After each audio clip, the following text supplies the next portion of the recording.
Hello दोस्तों, स्वागत है आपका हमारे YouTube चैनल में। तो देखिए, चर्चा चल रही थी उत्तरकालीन मुगल बादशाहों की, और उत्तरकालीन मुगल बादशाहों में हमने चर्चा कर ली है। प्रथम उत्तरकालीन मुगल बादशाह बहादुर शाह प्रथम की, फिर उसके बाद जहांदार शाह की, जहांदार शाह के बाद फिर फरुखसियर की, फरुखसियर के बाद रफ़ीउद्दर्जात की, फिर रफ़ीउद्दौला की, और बाद में जो है मोहम्मद शाह रंगीला की भी हम चर्चा कर चुके हैं। आज चर्चा करनी है अहमद शाह के बारे में।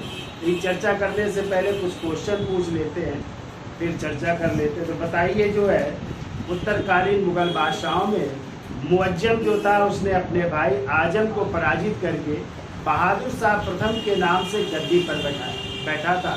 तो बताइए, मुअज्जम ने आजम को किस युद्ध में पराजित किया?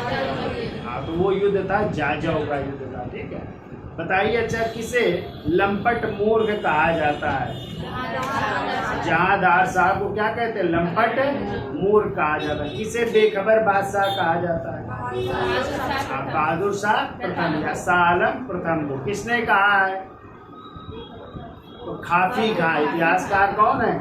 और उनकी पुस्तक है मुंतखब उल लुबाब में उन्होंने जो है इसे बेखबर बादशाह या शाह बेखबर बादशाह कहा है। ठीक है, बताओ किस मुगल बादशाह को घृणित कायर कहते हैं? फरुखसियर को क्या कहते हैं? घृणित कायर कहते हैं। बताओ। अच्छा, किस मुगल बादशाह के संबंध एक वेश्या लाल कुंवर से थे जिसकी उपाधि थी इम्तियाज महल की? जहांदार शाह। बताइए। अच्छा, जो जहांदार शाह था वो किसकी मदद से मुगल सिंहासन पर बैठा था? ईरानी गुट के नेता जुल्फिकार खां की मदद से जो है वो गद्दी पर बैठा था। जबकि फरुखसियर किसकी मदद से बैठा था? तो सैयद बंधुओं की मदद से। सैयद बंधु किस गुट के थे? हिंदुस्तानी गुट के थे। क्या नाम था उनका? अब्दुल्ला का, और दूसरे भाई का नाम था हुसैन अली का। ठीक है, इनको जो है किंग मेकर भी कहा जाता है, राजा बनाने वाला या नृप निर्माता भी कहा जाता है। कई मुगल बादशाहों को उन्होंने गद्दी पर बैठाने का कार्य किया था ना। बताइए। अच्छा, दिल्ली की संधि किस मुगल बादशाह के समय हुई थी? 1719 में। ठीक है, किसके समय?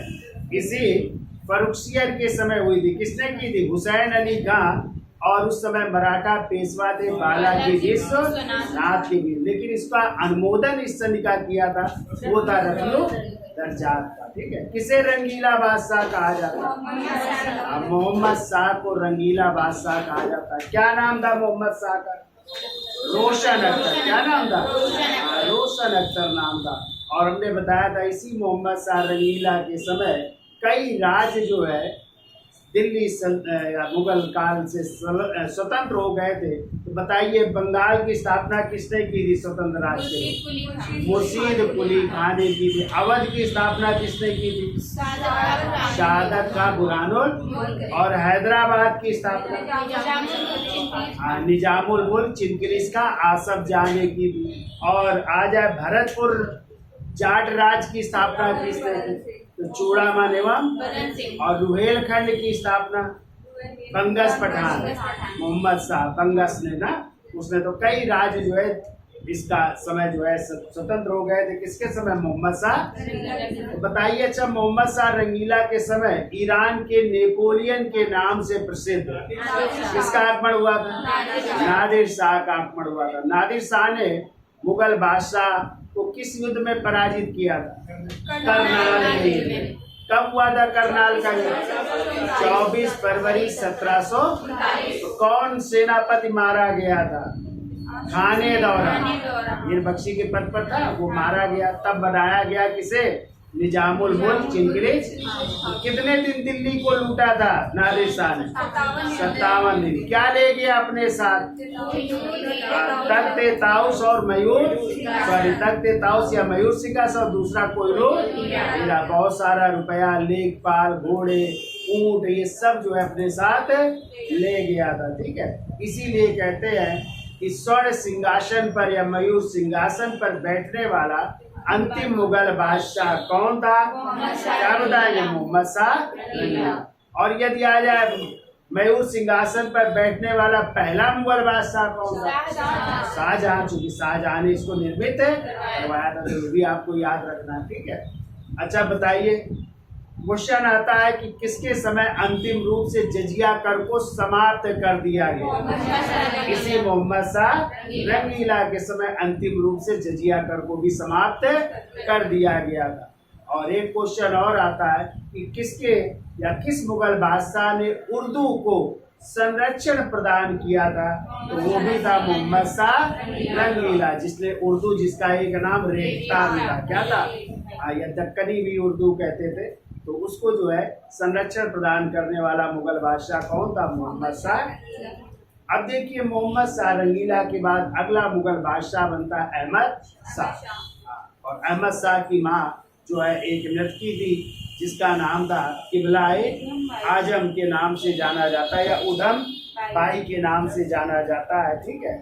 और इसी अहमद शाह ने जो है अपना वजीर बनाया था अवध के जो सूबेदार थे या अवध के जो नवाब थे, उनका नाम था सफदर जंग।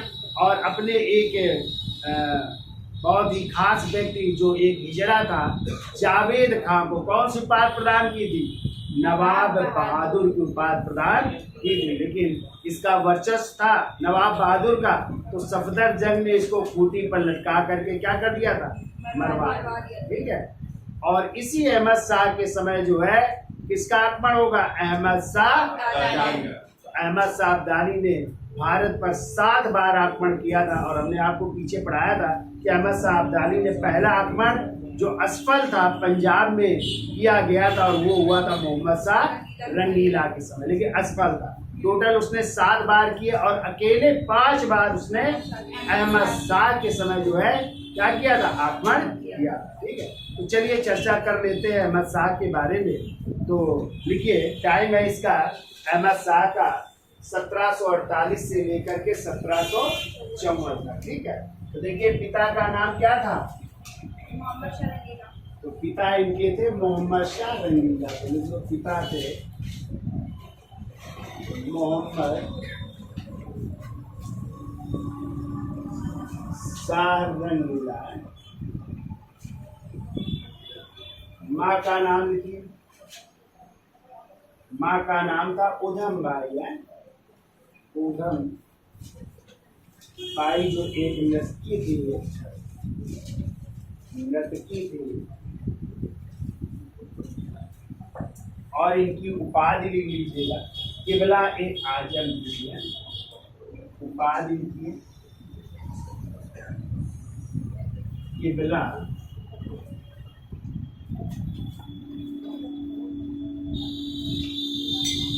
ए आजम की उपाधि, ठीक है। अब इनके अहमद शाह ने अपना वजीर किसे बनाया? तो लिखिए, वजीर का नाम था सफदर जंग। सफदर जंग नाम था, जो कहाँ के नवाब थे या कहाँ के सूबेदार थे? अवध के सूबेदार थे, अवध के सूबेदार, ठीक है। किसको नवाब बहादुर की उपाधि प्रदान की थी? तो लिखो, नवाब बहादुर ये उपाधि है। और ये किसकी उपाधि है? तो जावेद खान की उपाधि है, ठीक है। जावेद खान जो बहुत ही खास था, हिजड़ों का सरदार था ये, और अहमद शाह का बड़ा खास था, हिजड़ों का सरदार था। उसको कौन सी उपाधि दी थी? नवाब बहादुर की उपाधि प्रदान की थी, ठीक है, जावेद खान को। लेकिन हमने आपको बताया अभी कि जावेद खान को हत्या करवा देता है कौन? सफदर जंग। पहले को सफदर जंग ने, यहीं पे लिख लीजिएगा, सफदर जंग ने इसे खूंटी पर लटका कर, इसे खूंटी पर लटका कर मार दिया। इसकी हत्या कर देता है कौन? सफदर जंग ने जो है जावेद खान की क्या कर दी? हत्या कर दी, ठीक है। अब देखिए, अब जो है वजीर का पद, पहले तो सफदरजंग है, लेकिन अब जो है वजीर बन रहा है इमादुल मुल्क, और किसके सहयोग से बन रहा है? तो मराठों के सहयोग से। ठीक है, तो लिखिए अगला पॉइंट लिखिए, देखो मराठा नेता मल्हार राव होलकर, मराठा नेता मल्हार राव होलकर, मराठा नेता मल्हार राव होलकर के सहयोग से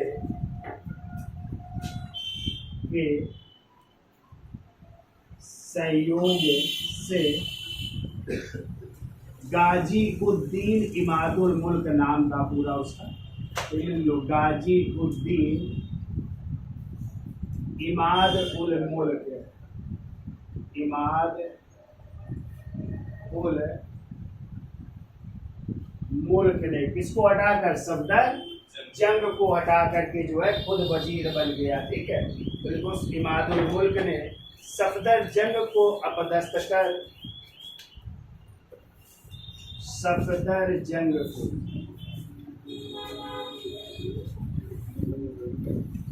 सफदर जंग को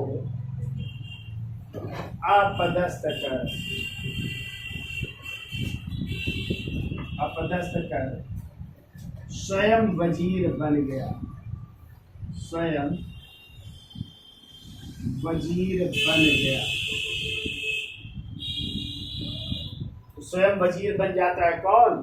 गाजी उद्दीन इमादुल मुल्क, जबकि पहले कौन थे वजीर? सफदर जंग थे, जो अवध के सूबेदार थे। कई बार क्वेश्चन आया है कि अवध का कौन सूबेदार था जो एक वजीर भी या वजीर के पद पर भी रहा? तो कौन है? सफदर जंग। ठीक है, अब देखो किसका आक्रमण हो रहा है इसके समय? तो नादिर शाह के जो सेनापति हुआ करते थे अहमद शाह अब्दाली, जिसे दुर्रे दुर्रानी भी कहते हैं, यानी युग का मोती भी, ये भी आया है, किसे दुर्रे दुर्रानी कहा जाता है, यानी युग का मोती कहा जाता है। तो किसे? अहमद शाह अब्दाली को। तो लिखिए अगला पॉइंट लिखिए, देखो नादिर शाह के सेनापति, नादिर शाह के सेनापति अहमद शाह अब्दाली, अहमद शाह अब्दाली, जिसे क्या कहते हैं? तो लिख लो दुर्रे दुर्रानी है, दुर्रे दुर्रानी, इसका मतलब होता है युग का मोती।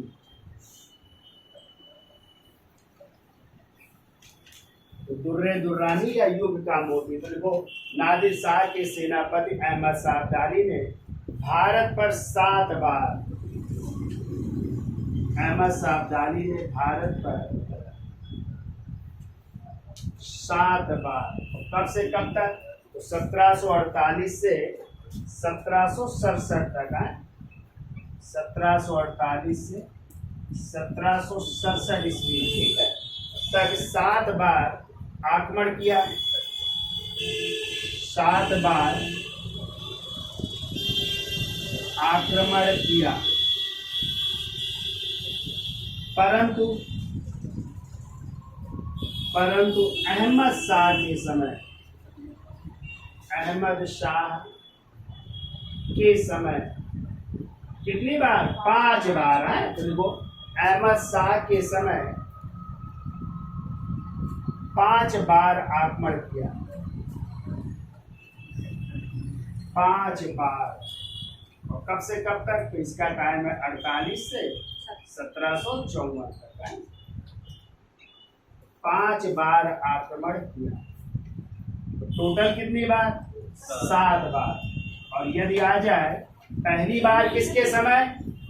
तो मोहम्मद शाह रंगीला के समय, लेकिन वो असफल आक्रमण था, ठीक है। और 5 बार आ जाए तो अहमद शाह के समय उसने आक्रमण किया। क्लियर? तो इसका स्क्रीनशॉट ले लो, फिर आगे चलते हैं।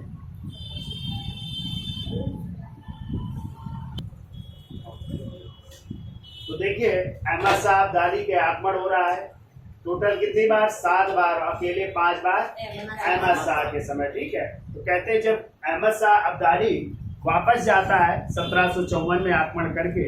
तो वो जो है अब भारतीय जो प्रदेश थे उसमें जहाँ पे कब्जा किया था उसकी सूबेदारी प्रदान करके जाता है। एक रुहेला सरदार थे जिनका नाम था नजीब था, या उन्हीं को नजमुद्दौला भी कहते हैं। क्या कहते हैं? तो भारतीय प्रदेश को सूबेदारी दी प्लस एक पद दिया उसको, कौन सा? मीर बख्शी का पद। और मीर बख्शी का मतलब क्या होता है? सेनापति का पद भी प्रदान किया जा रहा है। किसको? नजमुद्दौला को। ठीक है, तो चलिए लिखिए अगला पॉइंट। देखो, भारत से वापस जाते समय अब्दाली ने भारत से वापस जाते समय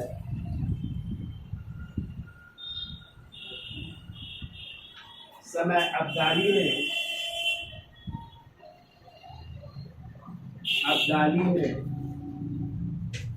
रुहेला सरदार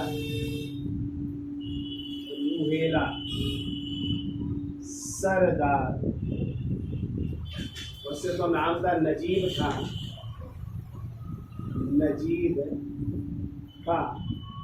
लेकिन इसको जो है नजमुद्दौला भी कहते हैं, नजमुद्दौला।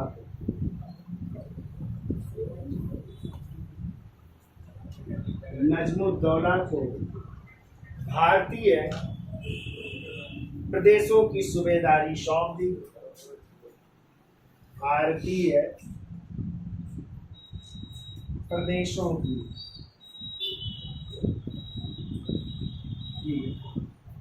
सूबेदारी सौंप दी।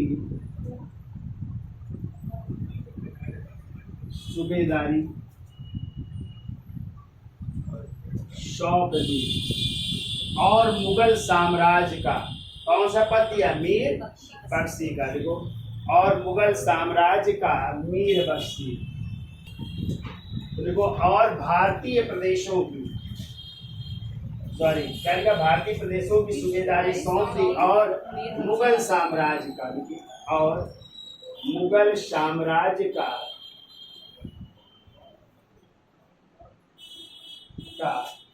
मीर बख्शी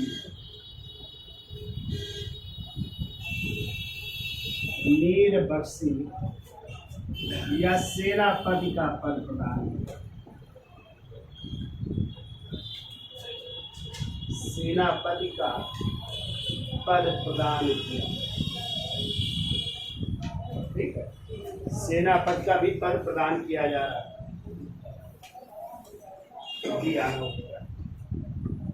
अब देखिए अगला पॉइंट। अब देखिए, यही जो वजीर है कौन? इमादुल मुल्क। तो इसी इमादुल मुल्क ने क्या किया? मराठों के सहयोग से किसको अपदस्थ करके? इसी अहमद शाह को, जो मुगल बादशाह है। तो वजीर ने जो है मुगल बादशाह अहमद शाह को गद्दी से हटा करके जो है किसे? आलमगीर द्वितीय को अगला मुगल बादशाह बना दिया जा रहा है। ठीक है, तो यानी कितना वर्चस्व है वजीर का। ठीक है, जिसको चाह रहा है क्या कर रहा है? मुगल।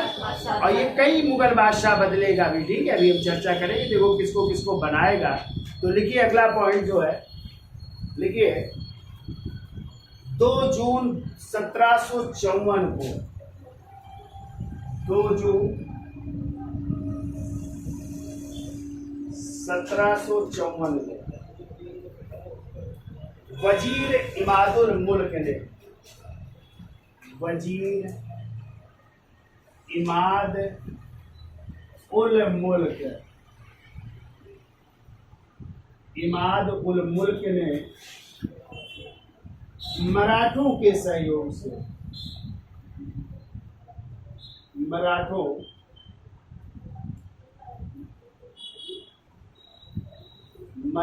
के सहयोग से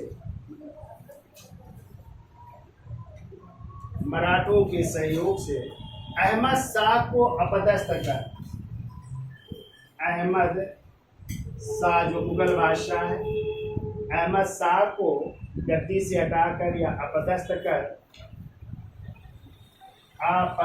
कर अजीजुद्दीन को, उसका नाम था अजीजुद्दीन है, अजीजुद्दीन को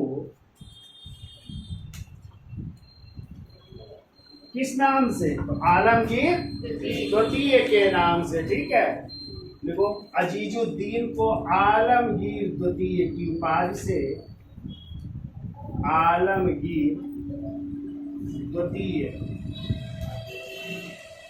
की उपाधि से मुगल बादशाह बनाया, उपाधि से मुगल बादशाह बनाया। तो देखिए अब कौन बन रहा है? अजीजुद्दीन अगला मुगल बादशाह बन रहा है। किस नाम से? आलमगीर द्वितीय के नाम से। ठीक है, तो देखिए कहते हैं अहमद शाह के समय आर्थिक स्थिति बहुत खराब हो गई थी। तो एक इतिहासकार है सौदा, उन्होंने अपनी एक किताब लिखी है और उस किताब में लिखते हैं कि उस समय जो है 3 दिनों तक जो है जो राजकीय रसोई घर थी उसमें क्या नहीं, रसोई घर में आग नहीं जली और जो महलों में रहने वाली राजकुमारियां थी वो पर्दों से या पर्दा त्याग करके जो है कहाँ पे आ गई? सड़कों पर आ गई थी। ये हाल थे उस समय आर्थिक स्थिति के। तो लिख लीजिए, अंतिम पॉइंट ये भी है। तो लिखिए अहमद शाह की आर्थिक स्थिति के बारे में, अहमद शाह की आर्थिक स्थिति के बारे में, आर्थिक स्थिति के बारे में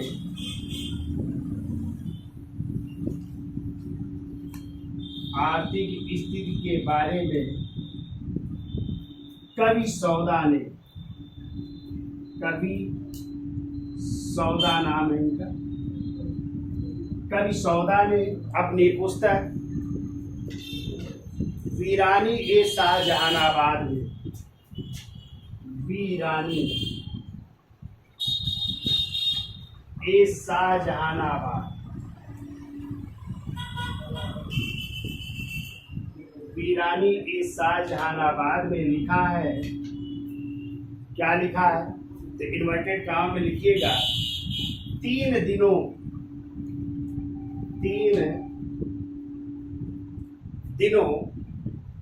तक राजकीय रसोई घर में, 3 दिनों तक राजकीय रसोई घर में,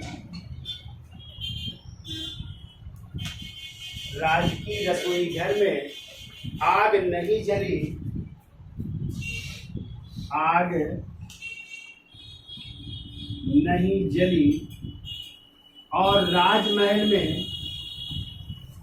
और राजमहल में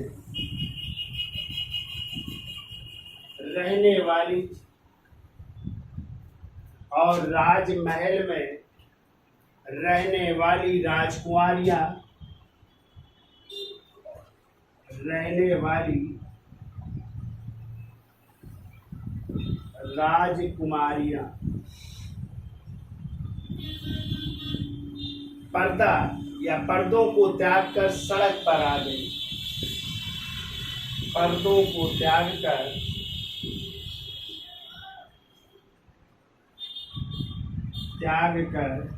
सड़क पर आ गई,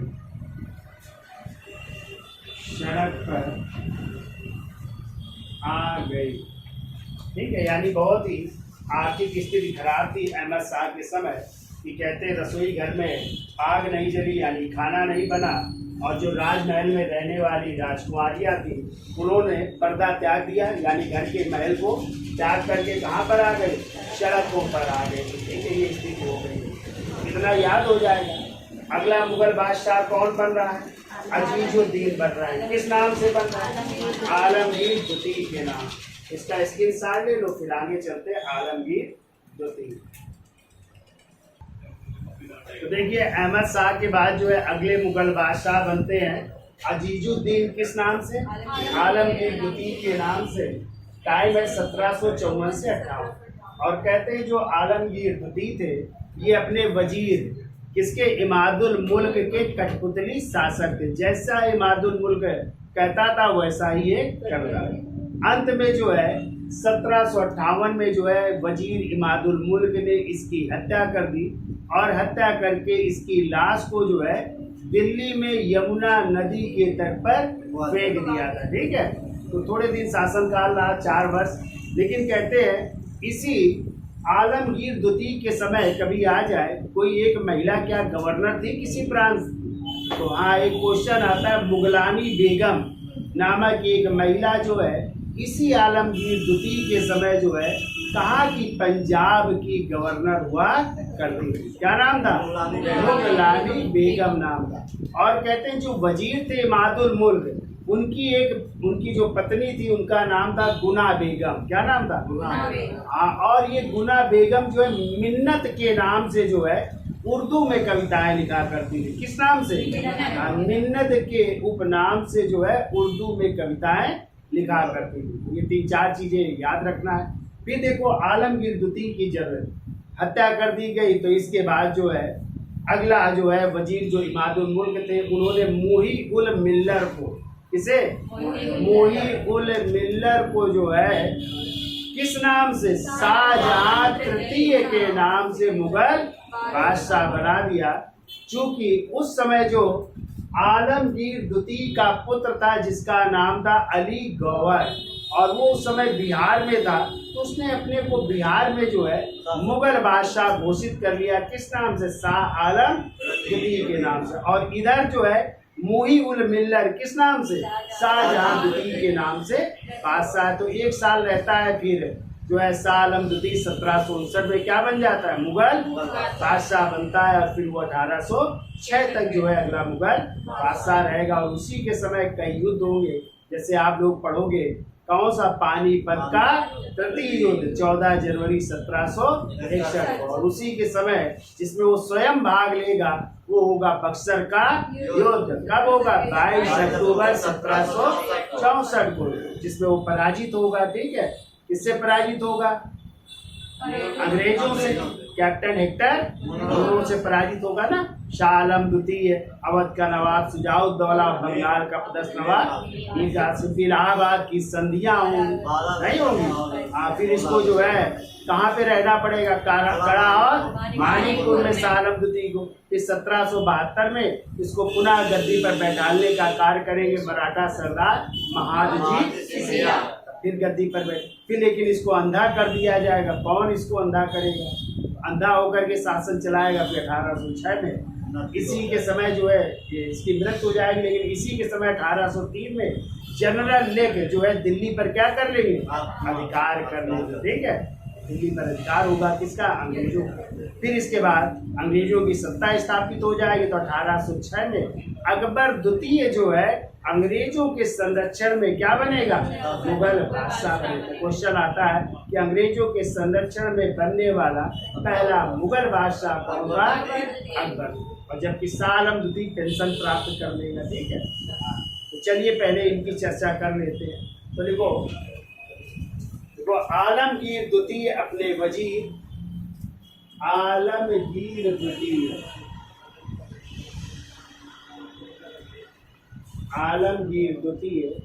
अपने वजीर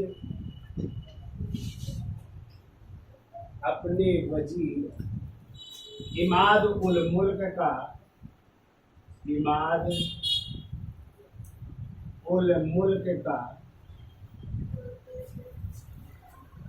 कठपुतली शासक था। कठपुतली शासक था, यानी जैसा इमादुल मुल्क कहता था वैसा ये करता था। ठीक है, कठपुतली शासक था। देखो उसके वजीर ने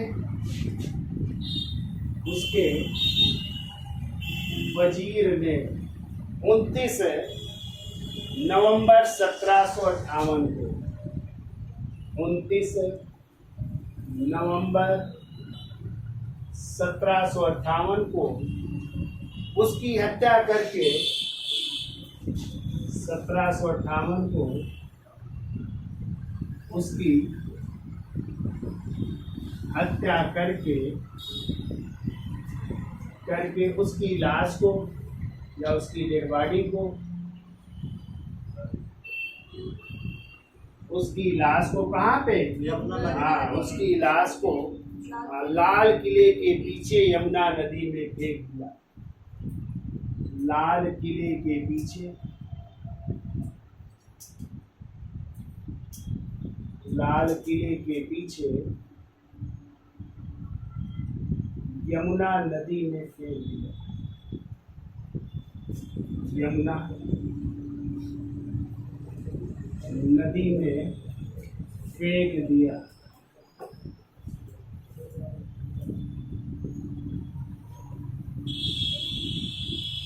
इस तरह हत्या कर दी गई किसकी, आलमगीर द्वितीय की। ठीक है, लिख लो एक और पॉइंट लिखो, मुगलानी बेगम आलमगीर द्वितीय के समय, मुगलानी बेगम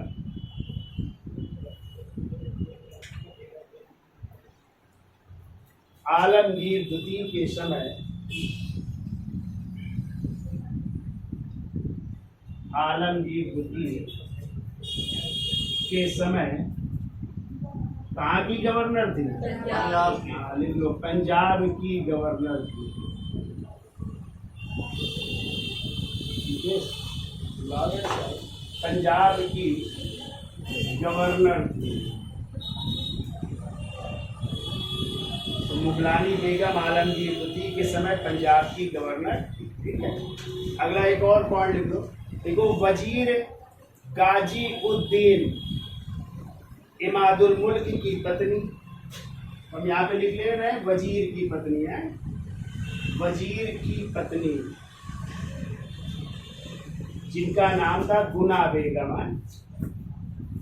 वजीर इमादुल मुल्क की पत्नी गुना बेगम किस नाम से, तो देखो, मिन्नत नाम से उर्दू में कविताएं लिखती। गुना बेगम मिन्नत उपनाम से उर्दू में कविताएं लिखती थी। उर्दू में कविताएं लिखती थी, कविताएं लिखती थी। इतनी चीजें पॉइंट आपको याद रखना है। 3 पॉइंट है, बहुत कठिन नहीं, याद रखिए। और इसके बाद चर्चा कर लेते हैं शाहजहां तृतीय की है। शाहजहां, तो देखिए, जब आलमगीर द्वितीय की हत्या की गई थी तो उसका पुत्र जिसका नाम था अली गौहर, वो कहाँ पे था, बिहार में था। इसलिए जो है वजीर इमादुल मुल्क ने क्या किया, काम बख्श, नाम सुना है काम बख्श, जो बहादुर शाह प्रथम का बेटा था, तो काम बख्श का पौत्र यानी बेटे का बेटा जिसका नाम था मुहीउल मिल्लत, उसको जो है किस नाम से, शाहजहां तृतीय के नाम से मुगल सिंहासन पर बैठा दिया जाता है। लेकिन चूंकि बिहार में कौन था, अली गौहर, और वो किसका बेटा था, आलमगीर द्वितीय का बेटा था, तो बनना उसको चाहिए था। तो जब उसको बनना चाहिए था, इस कारण जो है मुगल बादशाह उसे ही माना गया। तो 1759 से 1806 तक कौन रहेगा, वही अली गौहर, जो किस नाम से, शाह आलम। तो इनके बारे में थोड़ा सा लिख लीजिए। तो लिखिए, आलमगीर द्वितीय की हत्या के समय, आलमगीर द्वितीय की हत्या के समय, हत्या के समय उनका पुत्र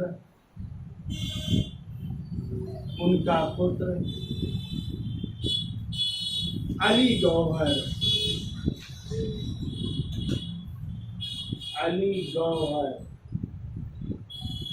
बिहार में था। अली गौहर बिहार में था। अतः वजीर इमादुल मुल्क ने, अतः वजीर इमाद उल मुल्क ने, इमादुल मुल्क ने काम बख्श के पौत्र,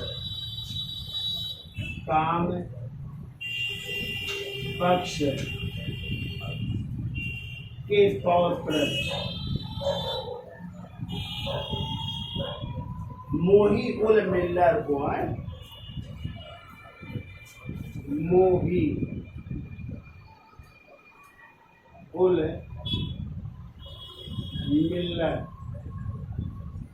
तो मोही उल मिल्लर या मिल्लत भी मिल जाता है, मोही उल मिल्लर को शाहजहां तृतीय के नाम से, वो शाहजहां तृतीय के नाम से